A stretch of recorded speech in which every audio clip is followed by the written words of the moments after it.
Muy buenas tardes, amigas, amigos. Es un gusto para Siglo XXI Editores que nos acompañen para la presentación del libro Seguridad y Asuntos Internacionales de los coordinadores Alberto Lozano Vázquez y Abelardo Rodríguez Humano. Es este libro, un libro que tiene pues, una cantidad importante de páginas, es un libro sumamente amplio, pero que abarca muchísimos temas sobre seguridad y asuntos internacionales.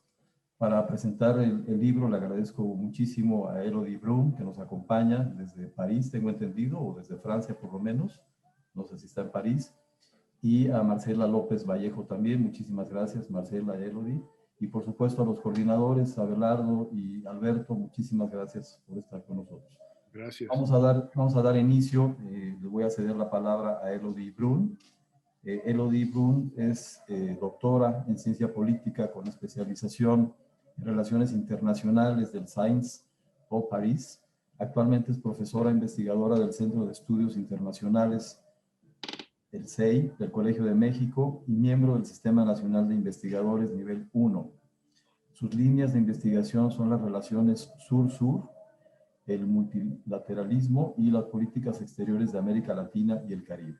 Profesor, por favor, Elodie, por favor, adelante. Muchas gracias por darme la palabra. Buenas tardes, noches a todas y a todos. Ante todo, quiero comenzar agradeciendo muchísimo a Alberto y a Abelardo por la invitación a participar en este libro y por lanzarse en una iniciativa titanesca. Creo que es muy importante reconocer su trabajo de coordinación y su buena disposición en aceptar ajustes de últimos minutos. Con la situación que estamos viviendo, pues nos tocó siempre querer cambiar, actualizar y han mostrado una disposición que quiero agradecer porque pues somos muchos y muchas participantes en este libro. Me pidieron que hablara primero del libro en general y luego que me concentrara en mi capítulo sobre cooperación internacional en el contexto de la COVID-19. Entonces, sobre el libro, creo que la pandemia de COVID-19 refleja la ampliación y la diversificación de los asuntos vinculados con seguridad a nivel internacional. Entonces, este libro se publica en el momento adecuado para entender esta complejidad y esta evolución. De hecho, de alguna manera, creo que su tamaño traduce la evolución de conceptos de seguridad desde el estudio de asuntos políticos y militares como el control del territorio, la gestión de las fronteras, hasta la seguridad humana en salud, nutrición o hasta medio ambiente. Y eso se estudia además en sus variantes regionales. ¿Qué está pasando cuando hablamos de seguridad en Europa, en África, en América Latina y el Caribe? ¿Cuáles son los desafíos compartidos o los más específicos en cada región y según los actores, estados, organismos internacionales o hasta individuos? Si pensamos en los estados, por ejemplo, hay capítulos sobre Estados Unidos, China, Rusia, Francia, Siria, Corea del Norte, y creo que solo con esos ejemplos estoy dando una ilustración de la diversidad de la manera de entender los retos de seguridad para unos actores que todos son estados, y esa diversidad se va a ampliar conforme vamos diversificando los actores y los temas. En mi capítulo ahora trato de la cooperación internacional y cómo la pandemia de COVID-19 la afecta, la cuestiona y al mismo tiempo la impone para garantizar nuestra seguridad. No es cuestión en este capítulo de saber si hay cooperación o no. El punto de partida es que siempre la hay, desde aspectos más técnicos como el transporte de las vacunas, la gestión de los correos, todo lo digital, la seguridad de nuestros intercambios digitales. Sino más bien lo que quiero proponer es una primera reflexión sobre los retos de la cooperación internacional en tiempos de crisis que amenazan nuestra seguridad, desde la seguridad del Estado hasta la seguridad nuestra como individuos, como ciudadanos y ciudadanas. Por eso propongo un análisis basado en los momentos de la cooperación, en tiempos de crisis como el que estamos viviendo desde hace ya más de un año. Hay que entender la cooperación como un proceso. Se prepara, se activa y se adapta. Por eso el capítulo se divide en tres partes: el antes, el momento de la crisis y el después. ¿Qué va a pasar en el futuro? Argumento que era muy difícil que la cooperación internacional fuese funcional cuando estalló la crisis sanitaria, porque sus mecanismos de regulación son débiles. Si pensamos, por ejemplo, en la Organización Mundial de la Salud, que no tiene autoridad para imponer normas de coordinación o de implementación de medidas por parte de los estados, sobre todo, son mecanismos inadecuados ante la evolución de los problemas globales de salud y de seguridad en salud, en particular la llegada de actores más diversos como las fundaciones, pero también si pensamos en cuestiones más tradicionales de seguridad, también las Fuerzas Armadas, ¿no? que pueden tener un rol en la gestión de la pandemia. Y al mismo tiempo los estados no seguían las recomendaciones de preparación para enfrentar una pandemia. Existe mucha información sobre cómo enfrentar una pandemia, pero en septiembre de 2019, según la misma Organización Mundial de la Salud, un poco menos del 40% de los estados tenían un plan previsto para reaccionar ante una pandemia a nivel global. Ante estas debilidades, en el momento de crisis, hay una concentración de capacidades y de atención sobre los estados y en particular los más poderosos. Y cuando estos no se llevan bien, como fue el caso de las relaciones entre Estados Unidos y China en los últimos meses, la cooperación lo padece. Si no hay cooperación política en esos momentos, las asimetrías a nivel global resaltan. Y esto lo podemos ver en este mismo momento con el tema y el debate alrededor de la distribución de las vacunas entre los países. Entonces, también es muy importante pensar en el futuro y qué va a pasar con esta cooperación que para resolver un problema global, pues parece el único camino que tenemos. ¿Cómo robustecerla, sin el apoyo indispensable de las grandes potencias cuando éstas no apoyan? ¿Cómo valorizar la cooperación existente, técnica sobre todo, que es menos visible, pero que es muy importante en el terreno? A veces podemos pensar en la labor de la Organización Panamericana de la Salud, que es como la oficina regional autónoma de la Organización Mundial de la Salud, pero para el continente americano. ¿Cómo incluir actores no gubernamentales en estos esquemas de cooperación cuando muchas veces algunos de ellos son más poderosos que países en desarrollo con menos recursos, sobre todo recursos económicos?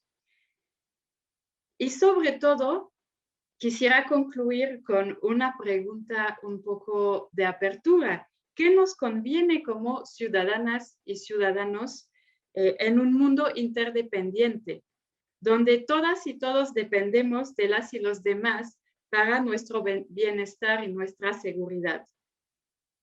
Y aquí quisiera terminar porque creo que el libro permite dar ideas, no soluciones tal vez, pero más preguntas, ideas y pistas para responder esta cuestión fundamental finalmente, que busca mostrar que la cooperación internacional, que a veces nos parece muy lejana de nuestra vida cotidiana, de nuestras preocupaciones, pues en momentos de crisis nos damos cuenta que sí interviene y puede ser importante para nuestra seguridad y nuestro bienestar como individuos. Muchas gracias. Muchas gracias, Elodie. Ahora le voy a ceder el micrófono a la doctora Marcela López Vallejo. Ella es doctora en Relaciones Internacionales por la Universidad de las Américas de Puebla. Es profesora de tiempo completo en la Universidad de Guadalajara, miembro del Sistema Nacional de Investigadores Nivel 1.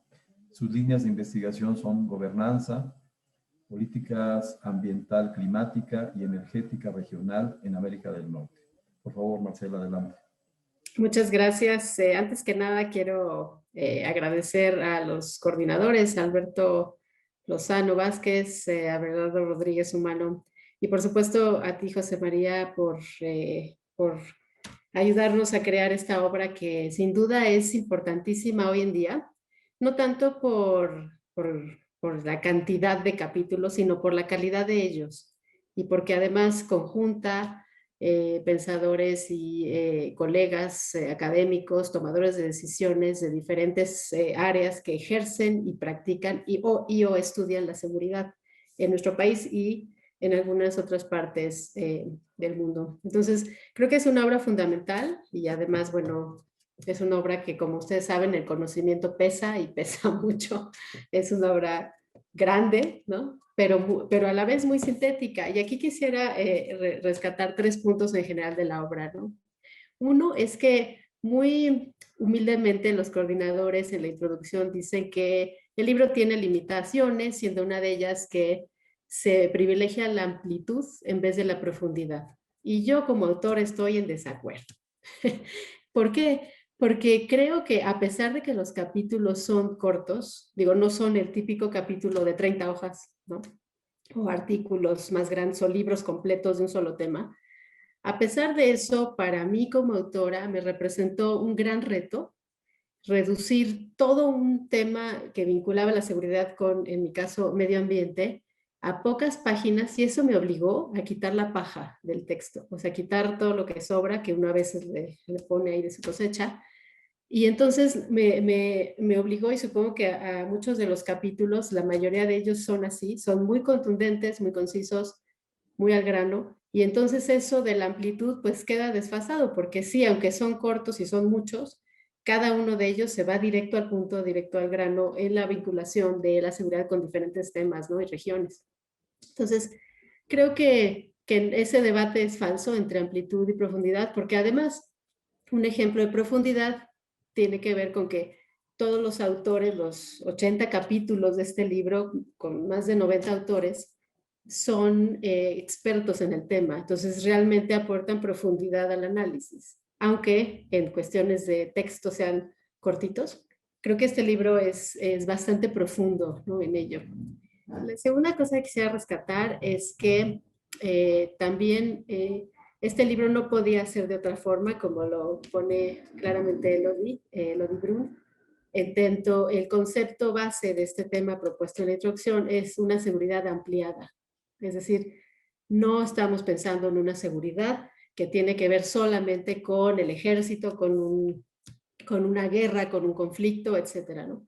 Especialmente armados, ¿no? Estamos ampliando la seguridad a muchos temas de nuestra vida cotidiana y entonces para el lector de este libro se va a identificar con muchos de estos capítulos, por ejemplo, el capítulo de Elodie sobre salud, pandemias, capítulos de derechos humanos, de movimientos sociales, de políticas públicas, de instituciones, de análisis regionales de diferentes partes del mundo, de diplomacias, de inteligencia incluso, ¿no? Y en mi caso, de medio ambiente, ¿no?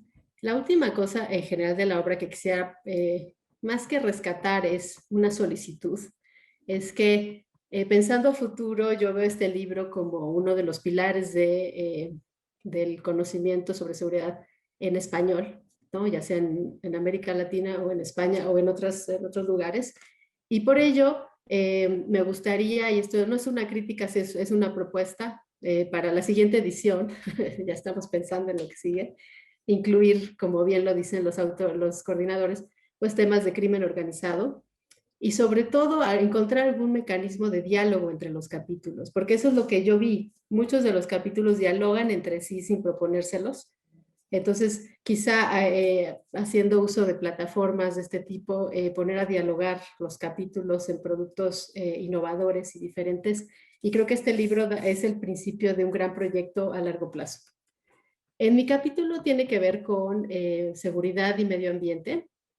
Y quisiera rescatar el argumento principal que guió mi capítulo. Como les digo, hablar de ese tema tan grande en muy pocas páginas fue un reto. Y entonces uno se encuentra con que el concepto de seguridad ambiental como tal, pues no tiene un consenso, no hay una sola definición de eso, porque hay muchas visiones y definiciones de seguridad y muchas interpretaciones de ambiente. Entonces, a la hora de juntarlos, pues bueno, eso se complica un poco más. Y entonces la primera parte del capítulo propone 4 interpretaciones de seguridad ambiental. La primera siendo un enfoque de seguridad un poco más tradicional, bueno, entre comillas, en donde las fuerzas armadas como tal, los ejércitos, la marina, etcétera, de muchos países, la OTAN misma, ya están empezando a pensar en términos ambientales. No digo que sean sustentables, claramente, pero están incorporando esa narrativa a, por ejemplo, misiones de peace building, de mantenimiento de paz de Naciones Unidas, con enfoques de cambio climático para tratar de mitigar o adaptar a las zonas post-conflicto a las nuevas realidades climáticas, ¿no? Otra cosa importante de este enfoque de las fuerzas más tradicional tiene que ver con el uso eficiente de la energía, por ejemplo, en la guerra, y la descarbonización de sus flotillas de aviones, de tanques, de submarinos, etcétera, ¿no? Hacia una energía renovable.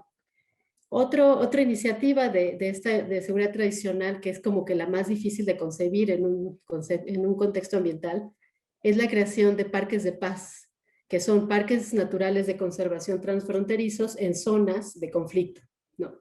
Entonces, o sea, ya las Fuerzas Armadas, la seguridad tradicional, digámoslo así, a nivel global, está tratando de incluir este tema y me atrevo a recomendarles algunos textos del Pentágono, en donde ponen al medio ambiente, especialmente al cambio climático, en el top 3 de amenazas a la seguridad nacional de Estados Unidos e internacional.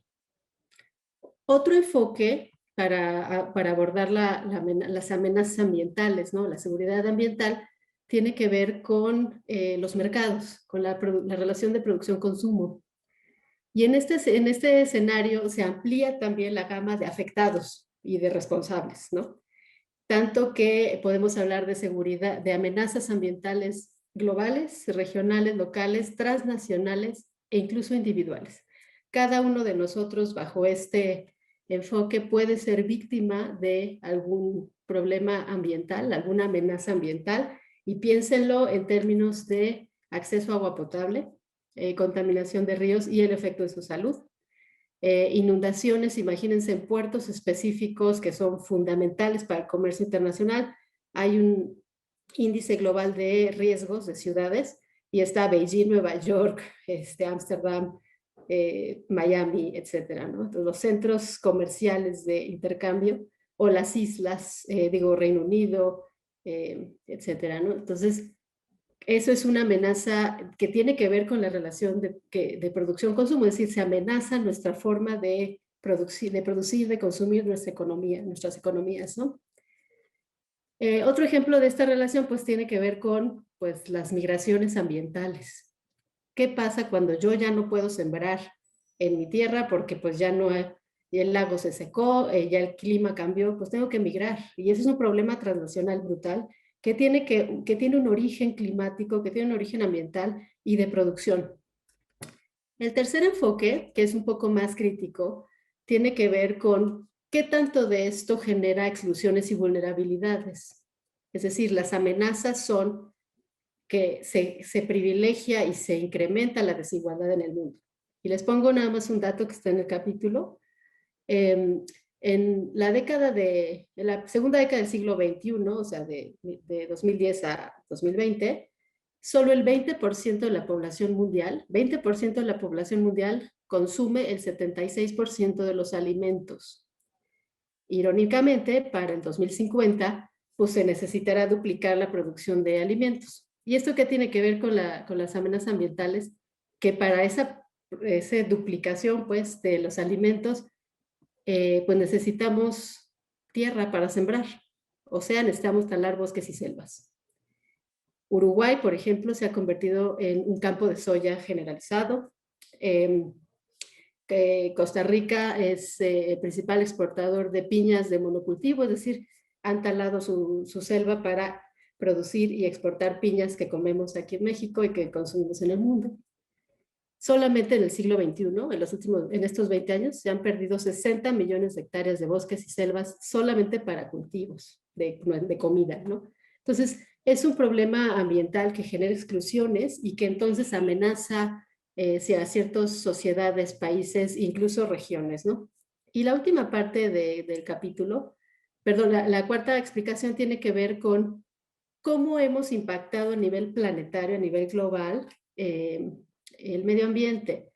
Y lo hemos hecho tanto que hoy en día, desde hace 3 años, estamos cambiando de era geológica hacia una nueva era que se llama el Antropoceno, auspiciada el nombre por la Asociación de Estratigrafía Internacional de Naciones Unidas, en donde la última capa de suelo ya es de un material diferente a las otras capas. Si llegaran extraterrestres en 500,000 años o lo que sea, y hicieran un análisis de suelos, esta capa de hoy encontrarían celulares, encontrarían desechos de computadoras, encontrarían desechos orgánicos con ciertos químicos de granjas de pollos, de vacas, etcétera. Encontrarían N cantidad de productos que no se pueden degradar porque sus componentes son sintéticos y entonces pueden estar ahí por siglos, ¿no?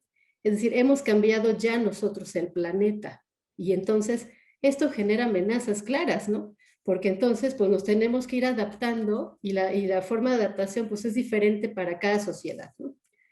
Y finalmente, para concluir, el capítulo tiene una segunda parte donde se hace un recorrido histórico sobre cómo han respondido las instituciones internacionales ante estos enfoques de amenazas, ante estas amenazas. Y bueno, para no extenderme mucho, solo quisiera resaltar que no se ha podido integrar el tema ambiental, no se ha podido integrar la seguridad como concepto al complejo y gobernanza ambiental.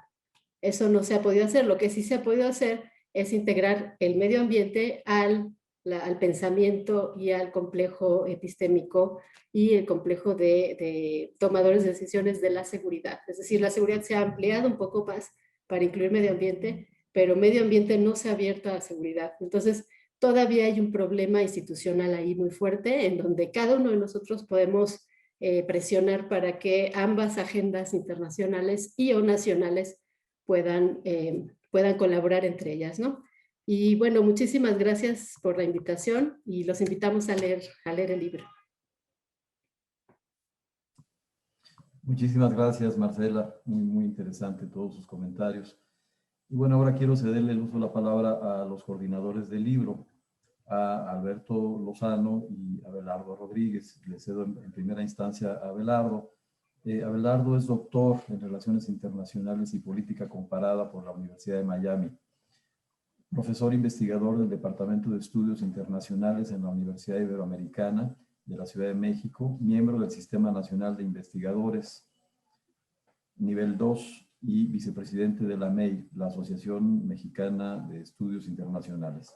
Y fue catedrático itinerante en México, Reino Unido, en el King's College London en 2018, e investigador visitante en el Shanghai Administration Institute en China en 2019. Por favor, Abelardo, adelante.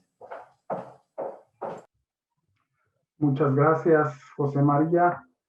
Dedico mi presentación a 2 queridos colegas que perdieron la vida y que dejaron en este libro su inteligencia y su sabiduría.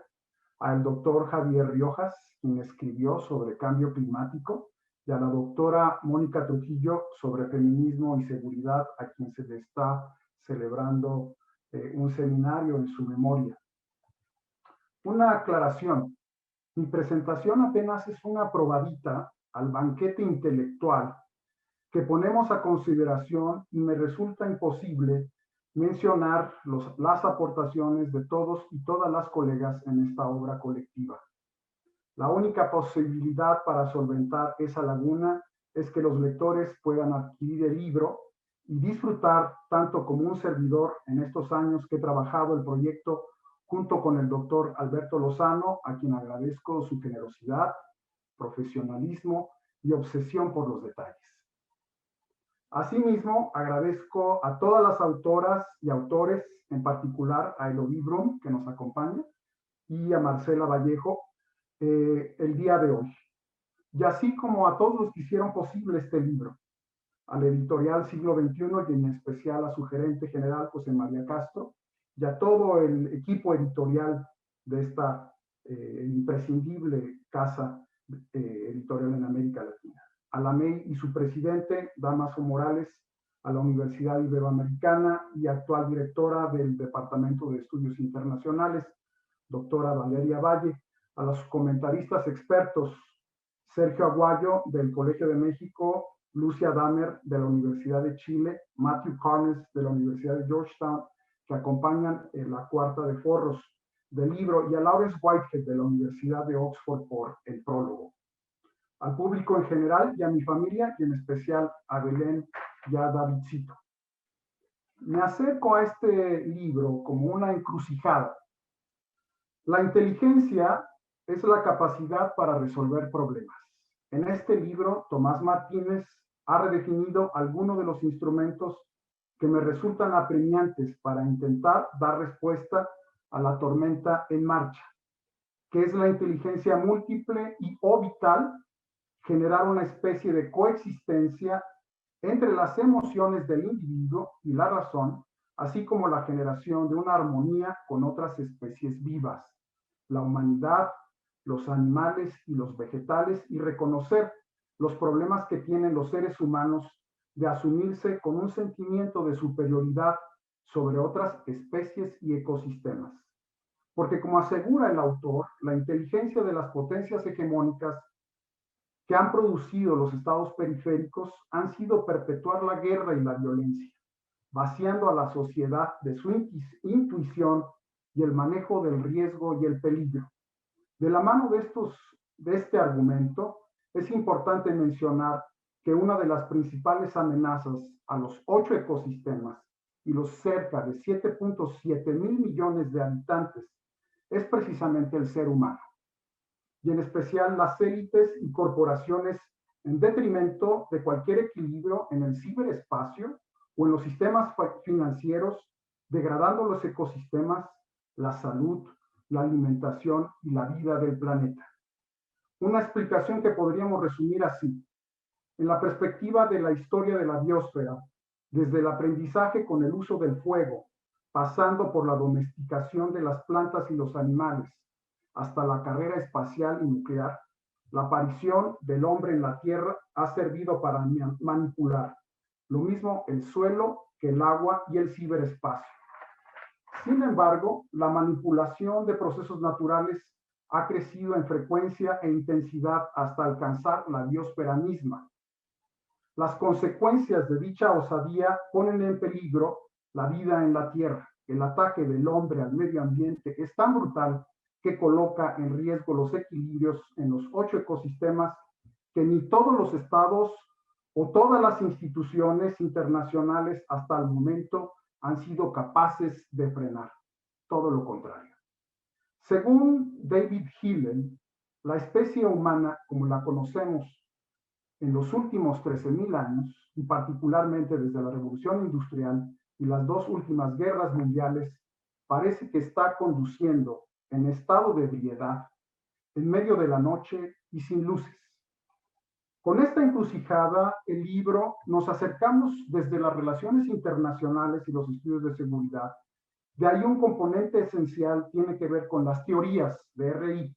No obstante, lo hacemos dialogando desde el sur global y en particular desde América Latina, dialogando con América del Norte y Europa, en un viaje de ida y vuelta. Ahora bien, uno de los centros gravitacionales del poder en el mundo se encuentra en nuestro continente, Estados Unidos, y esto tiene implicaciones para concebir las ideas, las instituciones, los intereses y el poder que mitigan la cooperación y el conflicto. De esta forma, el libro cuenta con 8 secciones que dan 80 capítulos escritos por 94 autoras y autores, secciones entre las que se encuentran teorías de las relaciones internacionales, que comentará en un momento en mayor detalle Alberto, las dimensiones de la seguridad, como ya se apuntó por mis colegas, en una perspectiva amplia que privilegia además los derechos humanos y la dimensión de género por encima de los temas militares, aunque no los olvidamos. La tercera sección que va a el tema de la interdisciplina, que consiste en establecer intersecciones entre las teorías, las dimensiones y luego la relación civil-militar.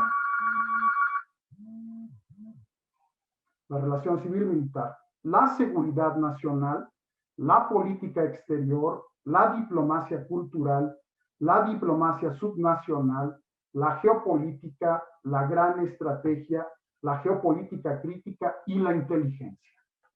Estos son campos que no son abordados medularmente desde los estudios de seguridad internacional y justo por ello los exponemos en este libro que le dan una riqueza mayor al vínculo seguridad que puede servir para concebir proyectos de investigación y también para moldear la política pública. Una perspectiva que se mueve entre el nivel estatal y se disecciona entre los niveles individuales, subnacionales, regionales, continentales y globales. La sección se asienta en México y avanza con una mirada latinoamericana que al final resulta crítica y propositiva.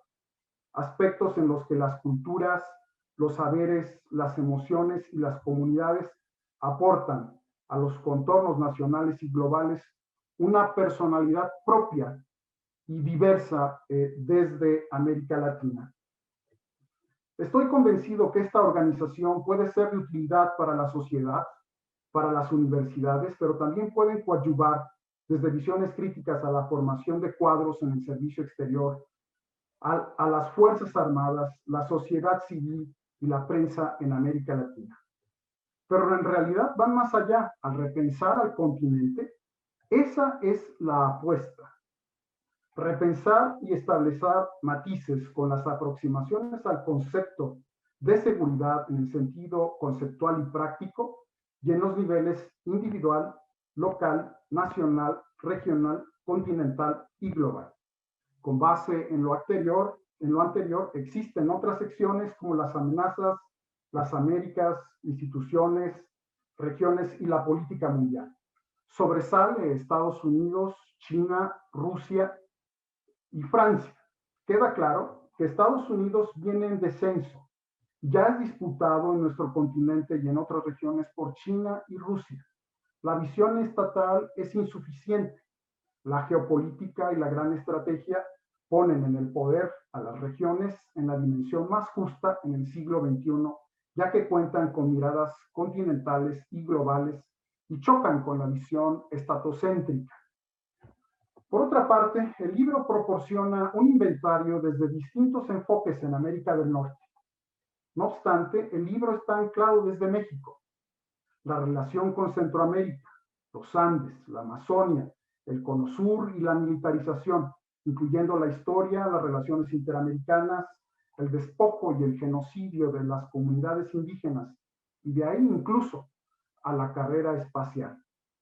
Desde este mirador, el libro y las secciones se enriquecen de las contribuciones de los colegas estadounidenses y canadienses en un diálogo de ida y vuelta que se van ampliando cuando el lector se detiene en el Consejo de Seguridad de la ONU, o cuando se mueve a la Organización del Tratado del Atlántico Norte, o cuando se detiene en el Comando de Defensa Aeroespacial que se encuentra en Colorado Springs y hablan de la relación entre Estados Unidos y Canadá, o cuando se amplían a todo el continente desde el Pentágono a través del sistema del Comando Combatiente de Estados Unidos y la Organización de Estados Americanos. O bien cuando se estudian las regiones que pasan por el Medio Oriente y en particular el drama de Siria y la África subsahariana, que son más vistos como un problema y amenaza para Europa e incluso para Estados Unidos en descenso y en crisis, o bien y de plano frente a la región asiática y que nos lleva a los dilemas de la política mundial. Cuando nos detenemos a aquilatar los 5 miembros del Consejo de Seguridad que son analizados en la sección de instituciones, que comprende Estados Unidos, China, Rusia, Reino Unido y Francia, se comprende por dónde van las tendencias regionales y mundiales, así como la emergencia de jugadores de primer nivel como la India, Corea del Norte y Corea del Sur, y que desde este epicentro, Japón, es un país en clave de estas tendencias mundiales, potencias emergentes y un Estados Unidos en descenso, aunque todavía muy poderoso, y en ese escenario incierto, en especial frente a la visión milenaria de China, Rusia o la India, palidece Washington, el Reino Unido o incluso Roma, frente a los cerca de 6.000 años de historia de los chinos e indios que dialogan con otras civilizaciones antiguas como los egipcios o los persas que se vuelven a encontrar en la ruta de la seda. No obstante, hay una asimetría desde Estados Unidos en relación al conjunto de América Latina y queda claro que la relación estratégica principal en la región se sigue manteniendo con Washington. Sin embargo, hay 2 amenazas que son transversales a todo lo que aquí analizamos: la pandemia y el cambio climático. Al día de ayer, de acuerdo a la Organización Mundial de la Salud, habían perdido la vida 2.413.912 personas y alcanza un contagio, de acuerdo a esta estimación, de 109.217.366 personas. Por ello, proponemos repensar América Latina y nuestro rol en el mundo. Este libro permite recalibrar nuestras definiciones de seguridad que han sido obsesionadas por una visión estatal. Contamos con los paradigmas tradicionales en la CRI y la interdisciplina, e identificamos los límites del Estado-Nación, las fronteras y las respuestas flacas a las migraciones, generando más problemas que aciertos. Para ir concluyendo, en los que se perfilan otros múltiples riesgos como los populismos, los nacionalismos, las xenofobias, el racismo, la pobreza, la discriminación, los ciberataques, el crimen organizado, el terrorismo y la militarización. Concluyo. El objetivo del libro es establecer una interlocución con América Latina en nuestra lengua y desde nuestra sensibilidad y diversidad de intereses y localismos. No obstante, manteniendo un diálogo con las vanguardias del conocimiento, así como con la diversidad y extensión de horizontes con otras regiones del mundo. Por ejemplo, el 61% de la población mundial vive en Asia, el 17% de esa población vive en África, el 10% vive en Europa y solo el 8% en Latinoamérica y el Caribe. El 5% restante vive en Estados Unidos y Canadá. En términos de población, América Latina habita el 8% de la población mundial, mientras que en Asia el 61%. Esa región cuenta con los 2 países más poblados de la Tierra, China y la India, ambas potencias nucleares. Quizá esto explica el movimiento hacia el Indo-Pacífico y es a su vez la zona más militarizada y nuclearizada del planeta. Ahora bien, América Latina se mueve en la órbita de la doctrina Monroe, entre el Ártico y la Antártida, donde los extremos se tocan con Rusia y ya con China en Venezuela o en la frontera con Canadá. Gracias a Siglo XXI Editores, que aceptó tener en un mismo volumen de cerca de 1.150 páginas, que pudieron ser varios libros y así no perder la visión de conjunto. De esta forma, esta información se me revela como un gran tesoro. Para los que amamos el conocimiento, estamos fascinados de poder aprender del talento y la experiencia de 94 autoras y autores. Y por ello hoy celebramos, Alberto y yo, que hemos podido llegar a buen puerto junto con ustedes y poder entregar este esfuerzo que ha sido pensado para todos los lectores en español y en otros idiomas y latitudes que buscan una vuelta de retorno desde nuestra región. Muchas gracias.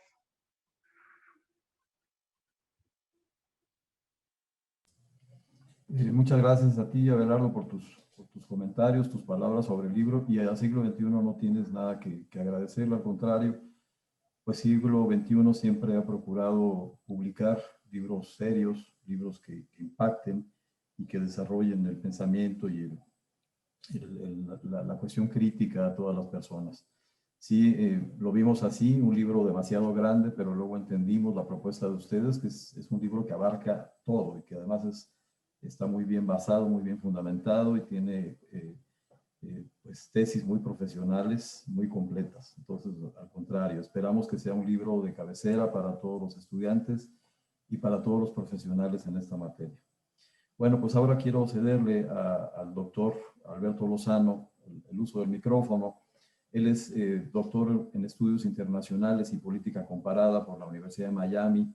Es profesor investigador de tiempo completo en la Universidad del Mar, en el campus Huatulco, donde dirigió el Instituto de Estudios Internacionales Isidro Fabela. Fue presidente de la Asociación Mexicana de Estudios Internacionales, la MEI, del 2017 al 2019. Es miembro del SNI nivel 1 y sus líneas de investigación son teorías de relaciones internacionales, relaciones México-Estados Unidos y estudios de seguridad. Por favor, Alberto, adelante. Gracias. Buenas noches a todas y todos.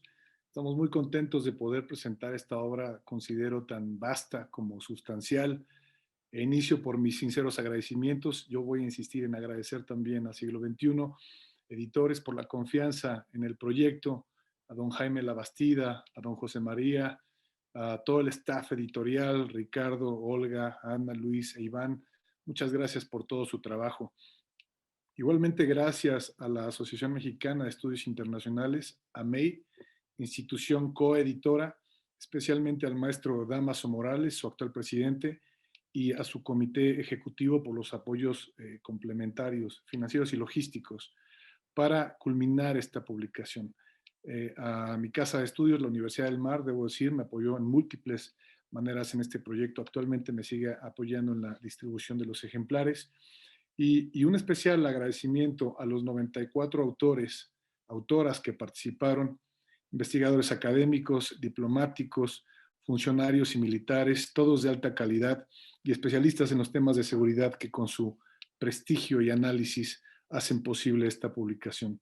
Una disculpa que no logremos mencionar a cada uno, pero desde aquí les reiteramos que su contribución es lo que verdaderamente enriquece esta obra. Este proyecto inició en 2018, que en realidad eran originalmente dos proyectos del libro, uno de Abelardo Rodríguez y otro mío. Y después de muchas charlas con Abelardo, pues optamos por encontrar la mejor manera de integrarlos en un solo volumen, replanteamos el objetivo y al buscar enriquecerlo, pues se expandió y tomó su propia identidad como una contribución, consideramos, a la literatura de los estudios internacionales de seguridad. En inglés hay muchos libros publicados, hay bastantes por distintas editoriales sobre estudios internacionales de seguridad. Ustedes los pueden encontrar como Security Studies o International Security Studies o Global Security Studies, pero no existía hasta ahora una obra con este perfil para una audiencia hispanoparlante, coordinada desde el sur global, analizando sus propios temas, pero que contempla los retos geopolíticos de inseguridad propios del norte global, que como ustedes saben eventualmente pueden afectarnos a todos. Una obra que concentra las múltiples aristas de la seguridad involucradas en la disciplina de las relaciones internacionales y en parte, en esto radica su contribución, en llenar un vacío en la literatura de esta subdisciplina de las relaciones internacionales que son los estudios de seguridad internacional. La inseguridad es un objeto de estudio de los internacionalistas.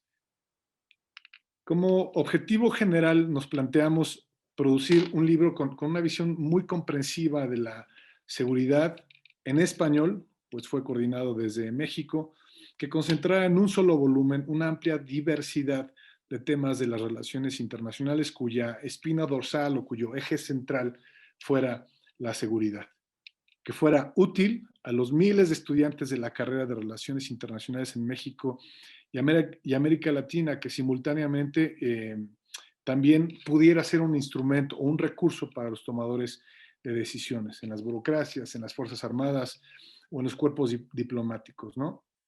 e igualmente útil justamente porque puede ayudar a complementar nuestra visión de los asuntos internacionales, de las relaciones interamericanas y de la política mundial desde una perspectiva de seguridad. Pues Seguridad y Asuntos Internacionales, es un libro de texto. Entonces, aprender de él no requiere de una lectura continua de principio a fin, sino de una consulta específica, pormenorizada de los temas que le puedan interesar al lector. Por ejemplo, si hay interés en el continente americano, en nuestra región, pues te vas a la sección de las Américas y ya que estás en esa sección, bueno, te interesa comprender mejor el proceso de paz en Colombia, lees el capítulo de la doctora Elvira María Restrepo. Te interesa comprender el estado de la carrera espacial en América Latina, bueno, pues encontrarás el capítulo de la doctora María Cristina Rosas. Si lo tuyo es la compleja relación México-Estados Unidos, pues están los detallados trabajos por separado del doctor Leonardo Curcio o del doctor Craig Dare. Si te concentras en Centroamérica, pues está el texto del embajador Pedro González Olvera, o de manera más específica las pandillas en El Salvador del doctor Jonathan Rosen, o inclusive, si quieres una visión crítica del extractivismo en los pueblos indígenas en el continente americano, pues está el estupendo trabajo de la doctora Manuela Pic. Entonces, puedes tener una inmersión en los distintos temas de las Américas vinculados a la seguridad. Pero hay otra forma de consultar los temas. Si al lector le atrae, por ejemplo, el tema de la migración. Bueno, en esa misma sección de las Américas, la profesora Olga Pellicer escribe cómo el gobierno de Trump identificó la migración del sur, centroamericano-mexicana, como un problema de seguridad nacional para Estados Unidos. Es decir, la perspectiva es desde el Estado. Pero de ahí te puedes ir a la sección de riesgos y amenazas. Y en el trabajo de las profesoras Elizabeth Prado y Adriana González, encontrarás un análisis que se concentra en la violencia estructural y sociocultural que padecen los migrantes del Triángulo Norte de Centroamérica. Entonces ya es una perspectiva más desde los migrantes. En la sección de las dimensiones, en el capítulo de seguridad y migraciones de las doctoras Adriana Ortega y Claudia Ockman, pues nos dan cuenta de cómo se vinculan conceptos tan importantes en RI como la soberanía y el nacionalismo con el trato a los extranjeros. Y también, por ejemplo, abordan el reto que tiene la concepción tradicional de una migración, entre comillas, segura, regular y ordenada, en un contexto del resurgimiento de nacionalismos extremos o exacerbados. Entonces, el mismo tema, migración, es un tema de investigación para cualquiera, puede ser analizado y retroalimentado desde distintos ángulos en distintas secciones del libro. Pero así como ejemplifiqué con la migración, pueden encontrar muchos otros temas que cruzan transversalmente todo el libro. Cambio climático, terrorismo, derechos humanos, energía nuclear, las armas nucleares, la diplomacia, la biopolítica, los desastres.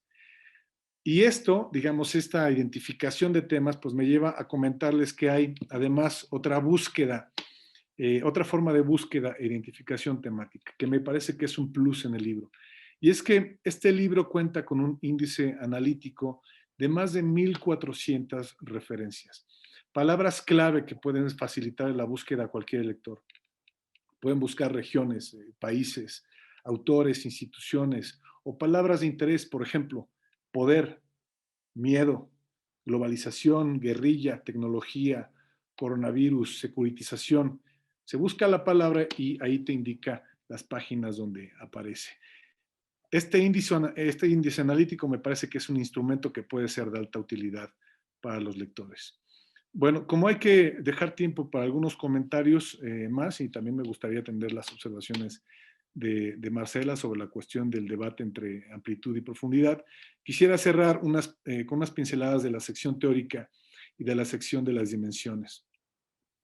Bueno, sobre la sección teórica, pues, como ustedes saben, en la formación de los estudiantes de Relaciones Internacionales, la formación teórica es fundamental. Y me parece que el libro ofrece la posibilidad de comprender cómo las distintas teorías de las RI conciben y explican a la seguridad. ¿Qué propuestas tienen las teorías de relaciones internacionales para alcanzar y mantener la seguridad? Bueno, pues tenemos el capítulo de la teoría clásica, que es Realismo y Seguridad Internacional, a cargo del doctor Víctor Mijares. pero también tenemos la interdependencia a cargo del doctor Jorge Chabat. Explica por qué de manera interesante la interdependencia puede hacer al mundo más seguro o más inseguro. Tenemos, considero de manera inédita en español, un análisis del cruce entre constructivismo social y seguridad a cargo del doctor Arturo Santa Cruz. Tenemos el capítulo de feminismo y seguridad escrito por nuestra colega querida y amiga Mónica Trujillo, que en paz descanse. Los complejos de seguridad regional por el doctor Todd Hataley. La concepción teórica de la seguridad colectiva en el periodo entre guerras por el doctor Ricardo Villanueva. Y aquí es interesante porque rompe los mitos del primer debate entre realismo y liberalismo y evidencia ya la presencia de teorías feministas y socialistas en la concepción de seguridad colectiva en el periodo que va de 1919 a 1945. Y mi propio trabajo que analiza el realismo, el liberalismo y la teoría crítica. Y respecto a la sección de las dimensiones de la seguridad, bueno, pues creo que este libro es un reflejo de que la seguridad es más que nunca multidimensional, aunque, por ejemplo, ahorita para ejemplificar por qué es tan multidimensional la seguridad, no voy a leer los títulos precisos, pero voy a leer el tema en general que va a reflejar lo versátil del libro. Está, pues, Seguridad y Pandemias, de Celina Menzel, y aquí me gustaría hacer una mención que me parece que es una virtud del libro. Antes de que estallara la pandemia en diciembre de 2019, nosotros ya teníamos el capítulo de seguridad y pandemias y epidemias vinculados a la seguridad de la maestra Celina Menzel, que es especialista en pandemias. Ella nos lo entregó el 13 de octubre de 2019, casi 5 meses antes de que supiéramos de que se avecinaba el azote de la COVID-19 a nivel global. Y ya habíamos pensado en este capítulo. Y ella, pues con el tiempo lo adaptó en la medida de lo posible y posteriormente, pues ya invitamos en plena pandemia a la doctora Elodie Brown, que nos explica cómo la COVID juega en los ejercicios de cooperación y multilateralismo. Entonces, este libro se planeó antes de la pandemia, después padeció severamente la pandemia y después se adaptó a la pandemia. Quiero decir que algunos autores y autoras no entregaron su capítulo porque fueron contagiados de COVID. Otros lo escribieron estando enfermos de COVID y posteriormente, lamentablemente, después tuvimos pérdidas humanas por la enfermedad. Entonces, es una ironía que un libro sobre seguridad internacional haya padecido estas condiciones de inseguridad que complicó la publicación, pero bueno, gracias al apoyo de todos, el profesionalismo de la editorial, hemos logrado este objetivo. En fin, continúo con los temas de multidimensionalidad. Está seguridad y derechos humanos a cargo del profesor Alejandro Anaya, seguridad alimentaria a cargo de la profesora de la Universidad de La Paz en Costa Rica de las Naciones Unidas, Olivia Silvester, seguridad y género de Marianne Marchand y Adrián Romero, seguridad y migraciones, que ya mencionamos, de Adriana Ortega y Claudia Ockman, seguridad y movimientos sociales por la periodista y activista Laura Carson, la seguridad y el derecho internacional por Juan Carlos Velázquez Elizarrarás, en fin, seguridad y etnicidad por la maestra Estefanía Luna, nacionalismos y populismos por Javier Urbano, seguridad medioambiental a cargo de Marcela López Vallejo, seguridad energética por el doctor Miguel Martínez, seguridad económica por el doctor Dersu Ramírez, seguridad financiera por Gabriel Farfán y Diana Oropesa, en fin, muchos otros temas, ¿no? Que es imposible mencionar a los autores: seguridad cibernética, instituciones, seguridad pública y seguridad ciudadana, políticas públicas, seguridad de paz, y me parece que hay un capítulo también muy interesante sobre seguridad y filosofía del doctor José María Filgueiras, que explora la concepción de Hobbes, de Kant, de Friedrich Nietzsche, de Hannah Arendt. En fin, creo que es muy, muy importante que tomemos un punto de partida, inclusive filosófico, para comprender la seguridad. Entonces, lo voy a dejar hasta ahí para continuar con la discusión. Y muchísimas gracias de nuevo a todos, a Siglo XXI de Editores. Don José María, muchísimas gracias por todo el apoyo. Y bueno, pues sigamos difundiendo este enorme trabajo que es un esfuerzo colectivo. Muchas gracias. Muchísimas gracias, Alberto. Bueno, pues entonces se abrirá un espacio para preguntas, respuestas y algún tipo de debate. A mí no me resta más que agradecerles a la doctora Elodie Brun, a Marcela López Vallejo por sus comentarios, su participación, y por supuesto a Abelardo y Alberto, pues felicitarles por este inmenso trabajo, y a todos los autores. Y pues sí, lamentamos muchísimo la muerte de Javier Rioja y de Mónica Trujillo, que lamentablemente pues han sido víctimas de estas cuestiones tan complicadas. Yo les deseo muchísimo éxito, y quiero comentar que el libro está a la disposición de todos ustedes, amigos y amigas, en Amazon, en Bookwire, en las páginas digitales, en las plataformas digitales, también en la página de Siglo XXI Editores, como libro físico, libro en papel, que se les puede entregar directamente a su domicilio. El precio es sumamente accesible para el libro, para las más de 1100 páginas. El precio original es de 850 pesos, sin embargo, está con un descuento en 595 pesos, por ejemplo, en la página de Siglo, que se les entrega directamente a su domicilio sin cargos de envío. Lo encuentran en Amazon en 680 pesos, y también está en la presentación digital en Kindle, que también es una manera muy práctica de consultarlo, y lo tienen en un precio mucho menor todavía, está alrededor de 430 pesos.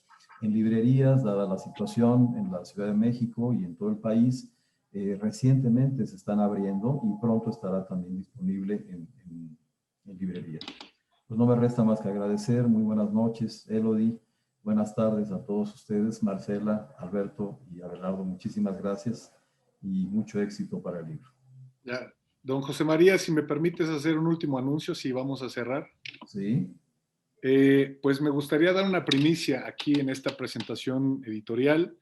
Quiero comentarles que hemos estado en conversaciones con el Centro Nacional de Evaluación para la Educación Superior, el Ceneval, y podemos confirmar que el libro de Seguridad y Asuntos Internacionales se incorpora a la guía del nuevo examen de egreso de la licenciatura en Relaciones Internacionales como documento de consulta. Entonces, aquellos que quieran titularse de la carrera de RI por examen Ceneval, pues este libro les puede ser útil para su preparación. Y esto me parece que es otra contribución del libro, y me parece que es una muy buena noticia. Oh, claro que sí, muy buena noticia. Muchas felicidades, doble felicidades. Gracias. Pues muchas gracias. Bueno, pues muchas gracias a todos, muy buenas noches, y personas que nos acompañaron, les agradecemos muchísimo, y el libro, como les decía, está a la disposición de todos ustedes. Buenas tardes, buenas noches. Muchas gracias.